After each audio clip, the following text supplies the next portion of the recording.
Itu yang bahaya. Maka saya wanti-wanti, Romo wanti-wanti ke anak-anak terutama yang tinggal di kota-kota besar. Kalau ada peristiwa memanas, menjauh, jangan ikut-ikutan, menjauh saja. Lindungi Anda sendiri, lindungi orang-orang terdekat. Karena memang gambaran-gambaran adanya darah yang tumpah itu cluenya jelas dan berkali-kali untuk terjadi seperti itu, dan kecenderungan saat ini memang arahnya udah terbaca. Dan ingat ya, Jogja ini adalah miniatur Nusantara. Kalau mau melihat Nusantara, lihatlah Jogja. Kalau di Jogja muncul pergerakan politik, maka itu akan menjadi nasional. Soeharto lengser, gerakan diawali dari mahasiswa di Jogja, termasuk Romo pelakunya, sampai skala nasional, sampai menjadi DPO, disiksa, pernah, disetrum, digebukin popor senapan, pernah. Karena itu memang tidak ada mengesankan gerakan moral. Padahal kan kekuatan mahasiswa itu ada di gerakan moral, bukan gerakan politik praktis. Memang kalian ada di mahasiswa, bisa mengatakan, ini mahasiswa nggak ada kepentingan apa-apa. Artinya nggak terafiliasi ke partai politik. Ya memang saya tahu. Tetapi kan setiap statement itu bisa mendukung kekuatan politik yang saat ini sedang berkompetisi, rentan. Kalau itu dilakukan dari awal, netralitas kalian terjaga. Apalagi yang Anda serang hanya satu pihak. Yang kalian serang satu pihak. Padahal semua paslon itu kan semua ada busuknya, ada bobroknya. Kenapa nggak kalian kupas telanjangi sekalian? Harusnya kalau mau netral seperti itu. Kalau mau berkilah Anda netral, kalian netral ya. Malu saya itu sebagai anak punya adik-adik mahasiswa seperti itu. Makanya kembali ke wanti-wanti itu aja. Yang melulu wanti-wanti benar, kurangi kegiatan di luar yang sekiranya tidak perlu, terutama di saat-saat krusial. Nanti setelah pemilihan, sore harinya, malamnya, besok, itu karena itu momentum untuk masuknya orang-orang yang berniat untuk membuat kegaduhan dan kekacauan, ya momentumnya itu. Kita harus hati-hati. Ya semoga saja kalau harapan kita itu nggak terjadi dan aparat semuanya siaga. Oke Mo, ini saya juga ada kegelisahan baru Mo. Ini saya mengamati di semesta kecil saya atau di circle terdekat itu banyak dari teman-teman atau dulur-dulur saya yang mungkin yang saya kenal dekat itu karakter secara psikologisnya itu berubah tanpa mereka sadari. Nah ini apakah ada hubungannya dengan fenomena yang saat ini terjadi atau gimana Mo? Terus kemudian kan saya juga jadi resah ya. Sewaktu-waktu misalkan saya juga berubah karakternya karena itu sangat halus ya. Koyok wis tiba-tiba dhisike wong apian terus saya dadi wong bingungan. Nah, seperti itu banyak sekali saya temui di circle kecil saya. Nah, mungkin saya butuh tips ya dari Romo nih gimana biar saya tidak ikut tertular karena ini sangat berbahaya sekali dari penyakit psikologis ini masuk tanpa mereka sadar dan itu sangat merugikan kalau saya lihat itu sih Mo. Kalau itu terjadi di lingkungan pekerjaan kan jelas aturan perusahaan, juknisnya seperti apa kan jelas. Jangan sampai keluar dari aturan itu, jangan sampai melawan dari aturan perusahaan. Itu saja, on the track. Tracknya apa ya? Tracknya track aturan perusahaan. Itu saja, kalau di lingkungan pekerjaan. Jadi lakukan apa yang menjadi tanggung jawab, apa yang menjadi hak dan kewajiban. Lakukan itu saja. Kan jelas ada di aturannya. Jangan melampaui batas, jangan melewati garis. Itu saja. Jadi golek aman nih. Ya. Jadi kalau apa-apa nanti bisa dicek. Kalau terjadi masalah dengan yang lain bisa dicek. Yang on the track siapa? Itu. Tapi kalau sudah urusan personal, artinya itu kejadian di luar pekerjaan tanggung jawab perusahaan. Nah, tentu saja penanganannya lain. Ada banyak norma, termasuk norma hukum positif, norma susila, norma sosial, norma banyak-banyak lagi. Itu aja yang dipakai dan pedomannya satu. Ketika melihat lingkungan itu memang sangat tidak nyaman, dan menurut pemahaman yang kita pegang atau prinsip yang kita pegang, orang di sekitar kita tuh memang tidak sewajarnya, ya ingatkan aja. Kalau memang nggak mau diingatkan, ya nggak usah dipaksa. Pegang prinsip kita masing-masing bahwa urip iki kudu murup. Hidup ini harus berguna, bermanfaat untuk orang lain, untuk orang banyak, untuk kehidupan ini. Itu saja sederhana. Kita nggak usah perlu terlalu mengintervensi orang. Tapi kalau orang sudah melakukan ofensif, penyerangan terhadap kita harus defend. Kalau perlu ada serangan balik. Tapi itu tujuan yang positif, bukan untuk sekedar membalas emosi, membalas dendam, jangan. Tapi ambil cara supaya pembalasan ini punya dampak positif terhadap orang yang kita balas. Jadi tidak semata-mata untuk menghancurkan. Itu yang idealnya seperti itu. Tetap prinsip kita tuh yang dipegang. Aku urip ya kudu murup. Perkara orang mau gimana ora urusan. Ning polaku seperti ini. Maka jadilah oase di tengah gurun. Jangan oase itu menjadi gurun sisan malah kering, jangan. Bertahanlah untuk menjadi oasis. Mampu enggak? Pasti mampu. Karena apa? Kita punya dunia sendiri dalam diri kita. Minimal kalau memang kita nggak mampu keluar, nggak mampu untuk mempengaruhi orang-orang sekitar kita, paling tidak menjaga konsistensi kita sendiri. Tetap konsisten. Sing sopo temen tinemu, ya, ya. Itu aja yang dipegang. Siapa yang bersungguh-sungguh, fokus, arahnya jelas, targetnya jelas, pasti akan berhasil. Jadi jangan mudah terombang-ambing. Itu aja. Jangan coba-coba, waduh aku takut nanti kalau orang lain menilai aku begini, takut kalau eksistensi nggak diakui orang lain. Selama kita on the track, selama kita tidak mencelakai orang lain, tidak merugikan orang lain, nggak usah khawatir. Itu aja. Nah, ini yang kalau kita bicara tentang sinyal-sinyal alam semesta ini, kalau kita melihat alam semesta di langit di mana, itu kan makin banyak sering muncul konfigurasi awan atau apa yang menyeramkan.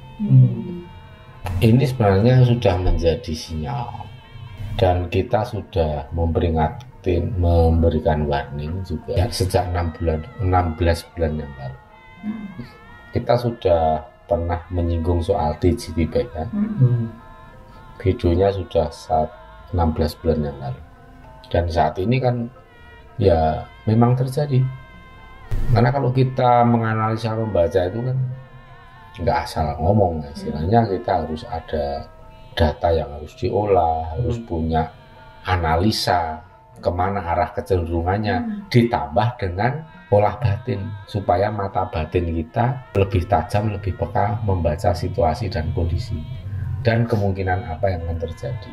Itu yang kemudian nanti alam semesta memberikan kemurahan, kita diberi clue seperti apa nanti jawaban-jawaban. Jadi ini yang menjadi pesan para yang leluhur kita mereview yang tadi. Ini sebenarnya sudah dari Desember awal. Kita sudah ada wanti-wanti sejak Romo membuat video tentang memaparkan posisi yang kita seperti dihadapkan ke buah si malakama. Ya pokoknya ini pahit semua, tapi kan harus makan.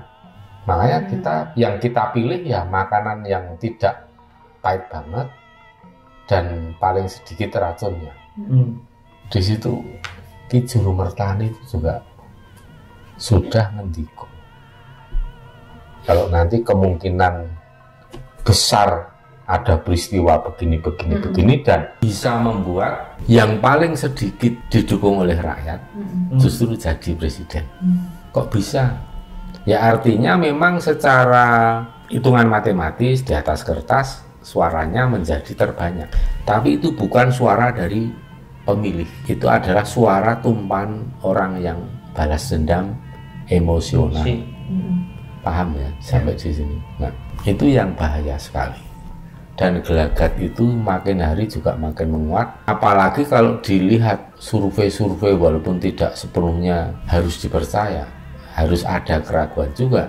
Tetapi kan setidaknya banyaknya survei ini punya irama dan nada yang hampir sama tentang kemungkinan perolehan suaranya seperti apa.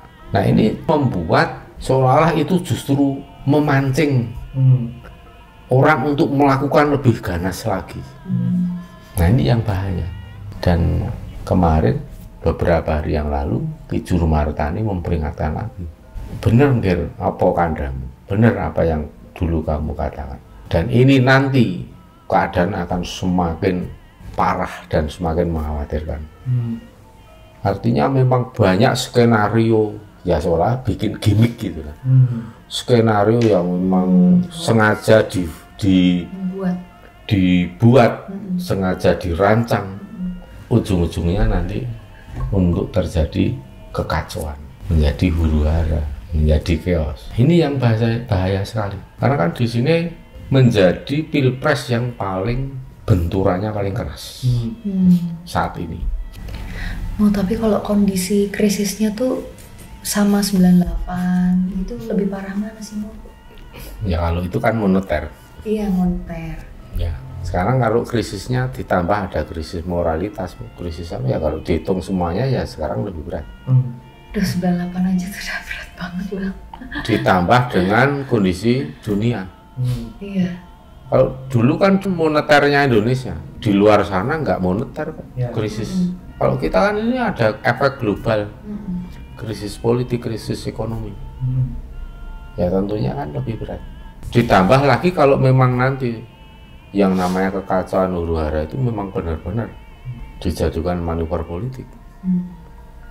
Nah, Romo juga diwanti-wanti nanti kalau setelah tanggal 14 muncul hasil penghitungan, disitulah momentum menumpahkan amarah, menumpahkan kekecewaan, menumpahkan api dendam.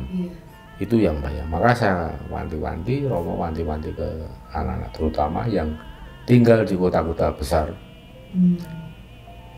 Kalau ada peristiwa memanas, menjauh, jangan ikut-ikutan, menjauh saja.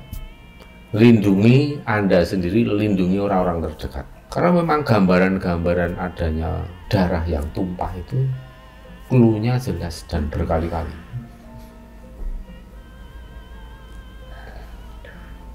Kita ini yang penting mendekatkan diri pada para leluhur, supaya yaitu yang Romo katakan di video itu, ketika bangsa ini tidak bisa melindungi rakyatnya, kita melihat bangsa bukan hanya negara. Karena di dalam bangsa ini, di bangsa besar ini kan ada negara, ada politisi, ada penguasa, ada pengusaha, ada kelompok masyarakat, kelompok kepentingan. Semuanya itu kan komponen bangsa. Ketika tidak bisa melindungi, ya kita harus melindungi diri sendiri. Kita harus berjuang untuk diri sendiri, untuk keluarga terdekat, orang-orang terdekat. Itu ya yang bisa kita lakukan seperti itu. Memang kalau dipikir ya kok kayak hiperbola, kok nakut-nakutin orang. Ya kalau saya katakan gini, lebih baik orang takut dan kemudian waspada dan menjaga diri, daripada terlena. Warning, peringatan yang dilakukan oleh BMKG walaupun membuat takut, tetapi kan akan membuat selamat orang, agar tidak lengah, agar tidak terlena, ya kan. Kalau misalnya tidak terjadi, ya syukur, memang harapan kita. Tapi setidaknya kan sudah diperingatkan dan sudah hati-hati. Kalaupun terjadi beneran, sudah siap bagaimana cara menyelamatkan diri. Itu ya. Jadi kalaupun nggak terjadi, ya nggak ada ruginya. Kalau terjadi, kita punya tata cara dan kita punya pemahaman bagaimana untuk menyelamatkan diri. Jadi seperti ini kan merupakan mitigasi juga, mitigasi bencana politik. Jangan menutup mata, wah itu kayaknya nggak mungkin, jangan. Segala sesuatu mungkin terjadi. Makanya kita harus mikir paite, karena ini nggak main-main. Orang emosi, orang dendam, belum lagi yang ngotot mau mendirikan berdasarkan khilafah, saling tumpuk undung di situ, tunggang menunggang. Orang mau menafikan apa yang kita sampaikan tidak masalah. Ya berarti itu kebodohan. Kalau memang cermat membaca situasi ya seperti itu faktanya, real kok. Romo, berarti kan gini ya, kalau di kondisi saat ini ya, banyak orang yang jahat itu berada di atas. Banyak orang yang jahat itu posisinya sekarang di atas. Terus banyak orang yang sebenarnya mungkin nggak pantas jadi orang kaya tapi mentalnya miskin tapi orang kaya gitu loh. Apakah nanti di zaman emas itu semua tuh akan kembali ke posisinya atau gimana sih, Romo? Kejahatan di muka bumi nggak akan bisa hilang dengan total. Iya. Pasti kejahatan itu akan selalu ada di zamannya. Setiap zaman pasti akan ada. Yang bisa dilakukan adalah meminimalisir. Ya kalau zaman keemasan tentu saja kejahatan itu menjadi lebih minim. Karena orang akan terjadi perubahan pola pikir. Zaman anyar kan diawali dengan perubahan pola pikir. Itu yang kemudian menentukan tindakan. Pola pikir kalau lebih tepat, lebih selaras dengan hukum alam semesta, tata hukum keseimbangan alam, kan akan menjadi harmonis. Selaras. Tidak ada orang yang menabrak hukum, tidak ada orang yang melawan hukum alam. Adapun, kalaupun ada ya minim. Ya itu seperti itu gambarannya. Tapi kalau untuk menghilangkan kejahatan ya nonsen, nggak bisa. Pasti akan selalu ada. Karena itu ibaratnya singsang. Akan ada hitam putih itu selamanya akan ada. Yang bisa dilakukan hanyalah meminimalisir. Bisa minimalisir apa tidak, itu aja kan. Nah kalau zaman keemasan, misalnya zaman kejayaan Nusantara ya semua unsur jahat, unsur negatif itu akan menjadi minim kan. Itu karena apa? Ya itu tadi tingginya kesadaran dalam berspiritual maupun dalam kehidupan ini. Orang makin paham hidup ini sejatinya apa, tanggung jawabnya apa, dan mau melaksanakan tanggung jawabnya.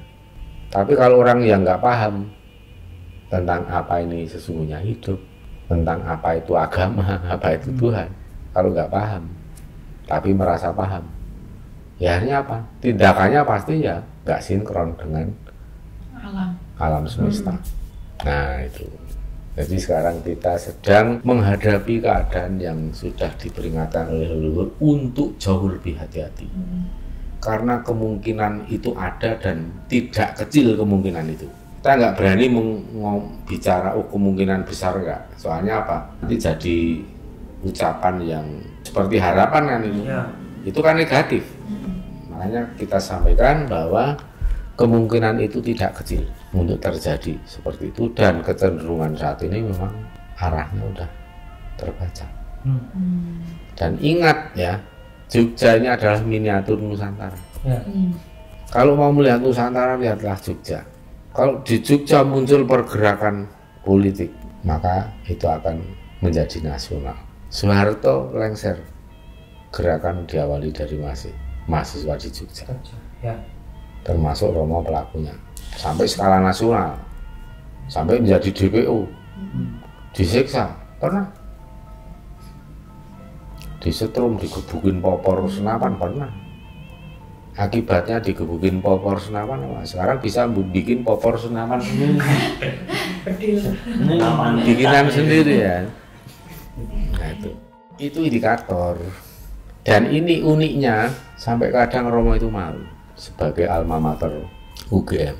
3 diantaranya kan UGM, Ganjar Pranowo UGM, si Amin Muhaimin Iskandar itu juga UGM. Satu fakultas dengan Ganjar, beda jurusan, beda angkatan. Anisnya juga UGM. Sing tajak ngomong ya udah UGM kan. Loh aku setengahnya UI dong. Iya. Ya padha wae. Ya kan? Terus Jokowinya UGM. Jadi gimana? Kadang ini malu, dos pundi Mahapatih Gajah Mada. Waduh. Nama besar panjenengan dipakai oleh UGM, kampus biru.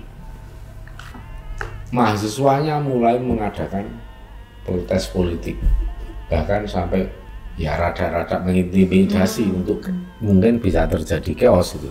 Tapi kenapa juga gerakan baru dilakukan sekarang, kayak menjadi pahlawan kesiangan? Kenapa nggak dulu-dulu sejak awal dikawal? Harusnya kan protes besar dari awal keputusan MK. Ya. Harusnya dari sana. Kalau itu memang gerakan moral. Tapi kalau sekarang ini telat. Kalau sekarang baru bergerak, ya jangan salahkan kalau ada orang yang ngecap itu sebagai terindikasi gerakan politik praktis. Ya. Saya ini alma mater, kalian mahasiswa sekarang itu. Malu saya ngeliat gerakan kayak gitu. Selama ada masalah di pemerintahan Jokowi, kalian diem saja. Baru sekarang. Ya. Itu kayak childish banget. Ya kampus kan memang penjaga moral, watchdog untuk roda pemerintahan. Itu keren. Tapi apakah fungsi itu berjalan? Ya ketika itu dilakukan terlambat, ya jangan salahkan. Itu ada cap-cap, wah itu sudah tercemar, sudah ya. Karena itu memang tidak ada mengesankan gerakan moral. Padahal kan kekuatan mahasiswa itu ada di gerakan moral, bukan gerakan politik praktis. Memang kalian ada di mahasiswa bisa mengatakan ini mahasiswa nggak ada kepentingan apa-apa, artinya nggak terafiliasi ke partai politik. Ya memang saya tahu, tetapi kan setiap statement itu bisa mendukung kekuatan politik yang saat ini sedang berkompetisi rentan. Kalau itu dilakukan dari awal, netralitas kalian terjaga. Apalagi yang Anda serang hanya satu pihak, yang kalian serang satu pihak. Padahal semua paslon itu kan semua ada busuknya, ada bobroknya. Kenapa nggak kalian kupas telanjangi sekalian? Harusnya kalau mau netral seperti itu. Kalau mau berkilah Anda netral, kalian netral ya. Malu saya itu sebagai anak punya adik-adik mahasiswa seperti itu. Bisa dilihat dari program KKN-nya. Kalau masih gawe gapura karo buat pelang jalan ya.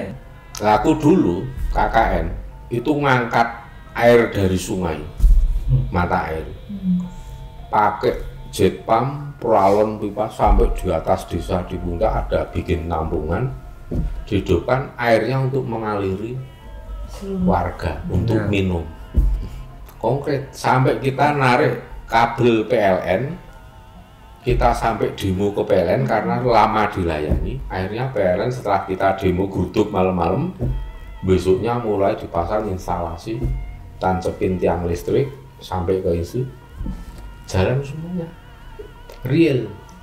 Kita malu kalau cuma membuat papan ini ini apa namanya, ini RT sekian ini. Itu permainan anak kecil itu, malu saya. Nah kalau mau kritik saya, mau membantah apa yang saya tuduhkan silahkan, mari kita debat. Saya memang hobi debat, itu makanan saya tiap hari dulu di mahasiswa. Dan gerakan saya berhasil menumbangkan Orde Baru. Kita itu dulu bergerak diintimidasi oleh militer. Baru nonton Dies Natalis UGM, saya berdua dengan teman yang satu barusan kita lantik jadi ketua Tegak 5 Komite Mahasiswa Penegak Hak Mahasiswa. Ngajak pacarnya nonton panggung Dies Natalis, tahu-tahu ditodong pistol. Romo tahu, langsung kabur sembunyi. Nanti kena ciduk sekalian, nggak bisa bergerak kita. Nah, kita dulu menjadi target operasi, bahkan pernah nomor 1 kalau dilihat di kantor Sospol di DIY, Romo nomor 1 target operasi.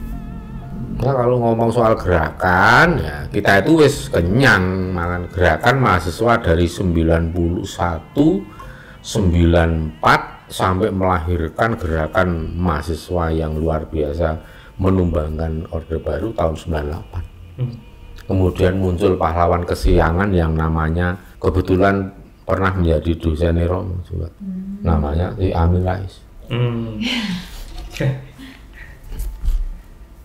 Kita berjuang sampai mati-matian juga karena kan menghadapi kekerasan intimidasi militer.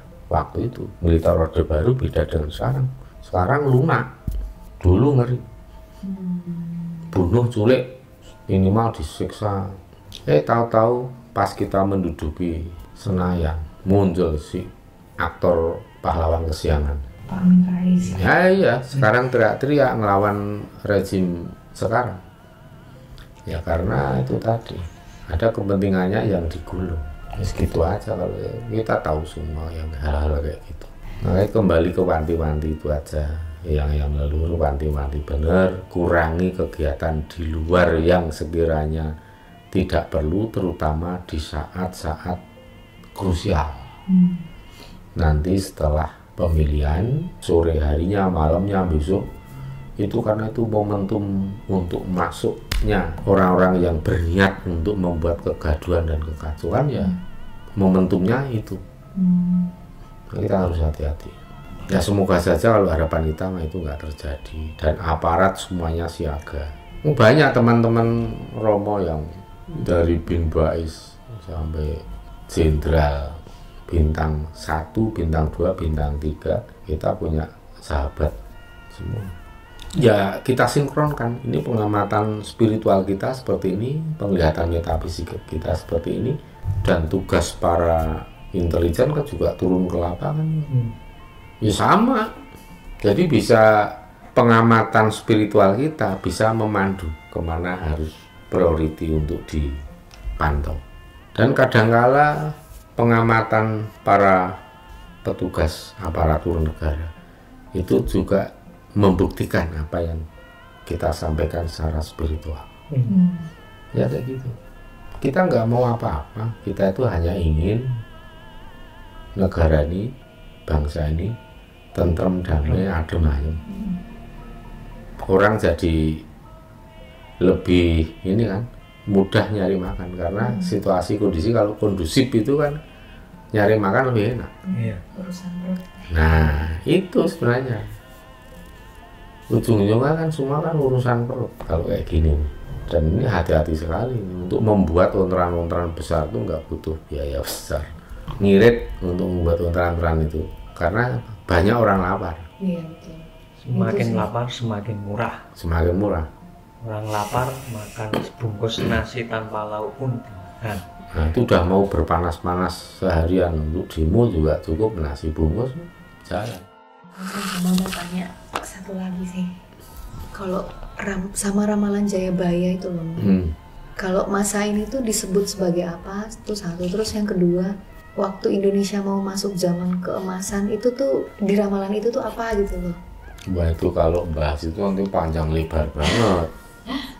Panjang lebar banget ya itu, karena harus membicarakan zaman Kolo Bendu, Kolo Subo, Kolo Ngoncar itu semua kan banyak. Nah cuma yang sekarang ini kan kalau dalam fase rentangan paling besar itu kan masih melewati zaman Kolo Bendu. Artinya apa? Kolo Bendu itu ya masih dalam masa hukuman atas karma-karma. Karmanya dalam bentuk apa ya? Kalau yang sering Romo sampaikan itu ya karma paling berat generasi bangsa ini ya karena kedurhakaan kepada para leluhurnya.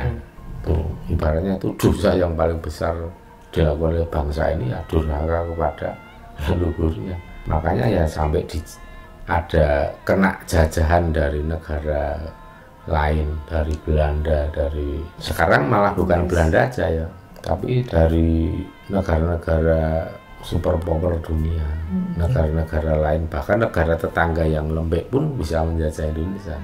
Kalau kita bicara tadi menjawab blok-blokan tadi ya, ini blok barat, kita harus menganut kemana?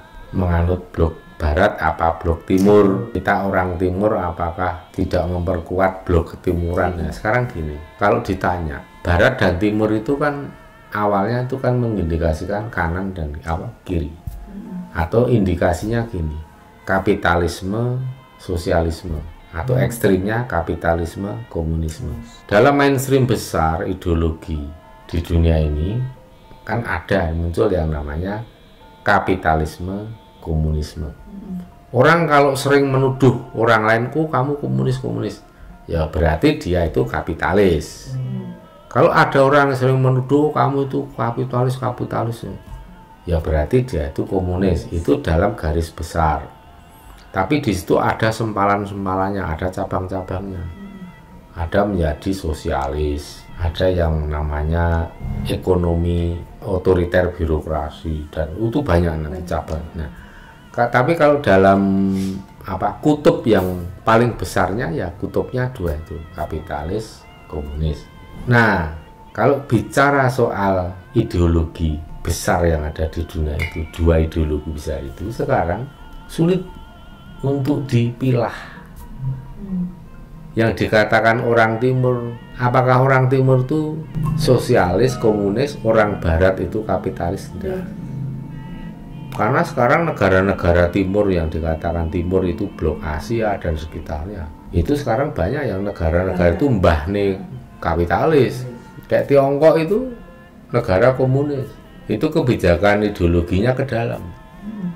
Tapi kalau keluar, ya mbahne kapitalis. Jangan salah. Rusia ya ke dalam pakai ideologi komunis, sosialis. Tapi keluar ya tetap memberlakukan prinsip kapitalisme. Semua negara ini kalau politik ke luar negeri, internasional, pasti menganut kapitalisme. Rancu. Maka ideologi, pemilihan ideologi seperti itu udah nggak relevan. Sekarang itu blok-blokan itu kan sekarang kayak blok Rusia, blok Amerika. Itu kan campur. Ya ada negara sosialis, ada negara kapitalis, ada negara komunis, campur aduk kan. Nah itu nggak masalah. Cuma di sini adalah itu tadi. Tetap melihat bonggol itu tadi. Amerika, Rusia. Angel membedakan. Kita harus kemana? Ya kita harus menjadi orang Indonesia, itu jawabnya. Kita harus menjadi orang Nusantara. Kita harus menguatkan jati diri bangsa kita. Kalau politik luar negeri terus nganut apa? Ya menganut non-blok. Seperti diamalkan Undang-Undang Dasar. Tidak menganut blok sana sini dalam hal berpolitik. Tetapi jalinlah sahabat yang seluas-luasnya. Ya menjalin sahabat dengan Rusia, dengan Amerika, Inggris, dengan bahkan dengan Afghanistan. Yang penting semua dijalin persahabatan. Yang penting satu lagi prinsip.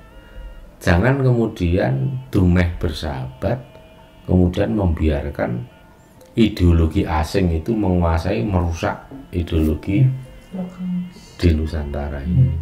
Nah, itu yang bikin kacau. Ada ideologi khilafah masuk ke Indonesia, ideologi apalagi masuk Indonesia. Kita sudah ada kesepakatan dulu. Ya di dalam pembukaan UUD 45, dalam UUD 45 dan semuanya turunannya itu kan itulah kesepakatan kita berbangsa bernegara. Itu aja pedomannya. Kita membentuk NKRI ini kan konsensus, persetujuan atas rakyat semuanya. Negara kita itu bukan negara berdasarkan ras, suku, agama, bukan. Kita itu terdiri dari ratusan suku. Suku Dayak ada sendiri ada berapa kalau nggak salah, sekitar 400 dan turunannya. Berarti kan bisa ribuan suku di Indonesia ini. Nah kalau ada orang yang bilang merdekakan Papua Barat karena atas dasar mereka punya suku bangsa sendiri, itu bodoh orang yang ngomong kayak gitu. Jawa juga suku, Sumatera, Batak, Sunda suku. Nah, kalau kayak gitu berarti punya hak untuk merdeka, membuat negara berdasarkan suku. Apalagi sekarang suku itu sudah campur aduk, Batak Jawa, Batak Tionghoa, Pak. Jawa Bali, Jawa Melayu, Jawa Dayak, iya lebih dari. Maka tetap yang namanya negara itu konsensus. Tidak bisa membuat negara berdasarkan agama, suku, ras, golongan. Konsensus. Makanya Bhinneka Tunggal Ika ya. Ya udah itu tuh paling ideal, itu konsensus. Slogannya Majapahit kan kayaknya ya dari dari awalnya kayak gitu. Seperti kita ngomong-ngomong soal Majapahit yang menaklukkan kerajaan-kerajaan. Kalau pikiran yang bodoh menganggap Majapahit kan menjajah, menginvasi nanti dulu. Buka lagi kamus artinya penjajahan apa. Penjajahan itu kan bisa memindahkan rakyat ini ke negara jajahan, ke wilayah jajahan, dipindah semua, kuasai sumber daya alamnya. Kalau Majapahit itu kan hanya melakukan pemusatan pemerintahan. Makanya ada Maharaja, raja di atas yang atau raja yang memimpin para raja-raja. Kenapa dilakukan seperti itu? Ya kalau tidak ada pemusatan kekuasaan seperti itu, kerajaan-kerajaan itu adanya konflik, perang terus. Begitu di bawah naungan Majapahit, aman, tentram, damai. Mereka hanya punya kewajiban untuk membayar upeti ke Majapahit. Upeti itu apa? Ya kembali untuk menata seluruhnya, kembali ke rakyat lagi, bukan dimakan raja. Oh, invasi juga adanya kan penaklukan, tapi untuk apa? Untuk pemusatan pemerintahan supaya tidak terjadi konflik. Dan memang terbukti kan, setelah Majapahit menguasai banyak sekali kerajaan-kerajaan kecil itu udah nggak terjadi konflik lagi. Gimana mau konflik? Udah ada pengasuhnya, pengayomnya yang besar, Majapahit. Dan itu nggak bisa dikatakan Majapahit menjajah. Kalau menaklukkan iya, tetapi kan tidak membuat sengsara. Kerajaan-kerajaan yang ada di bawah Majapahit nyatanya malah justru makmur, malah justru tentram, tidak ada konflik antar kerajaan-kerajaan kecil itu kan. Generasi harus cerdas.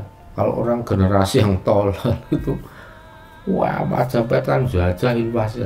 Wah itu jenenge definisi penjajahan aja orang paham nih ngomong. Isin saja nih kalau komentar di media.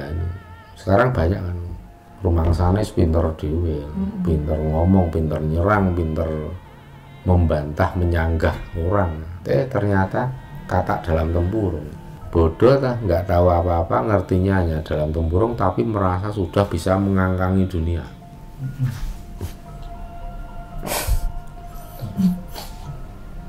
Nah, itu aja. Kita cukupkan di sini obrolan ini. Yang penting tadi ada satu pesan yang sifatnya urgent dan dalam waktu yang tidak terlalu lama istilahnya. Ya kita harus siap-siap dengan berbagai keadaan yang berubah, kondisi yang bisa tiba-tiba berubah, terutama menyangkut keamanan, ketentraman. Bisa saja akan muncul para pengganggu ketertiban di negeri ini.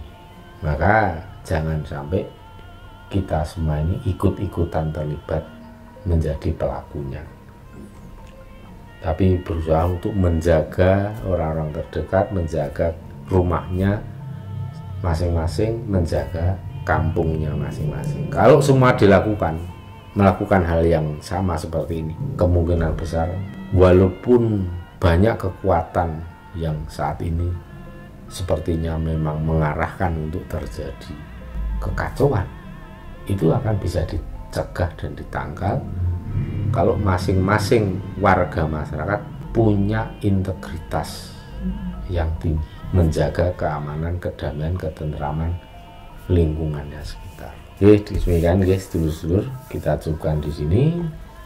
Kita sampaikan ke para pemirsa semua, wilujeng rahayu kang tinemu bondo lan bejo kang teka saking kersane Gusti yang jagat tata.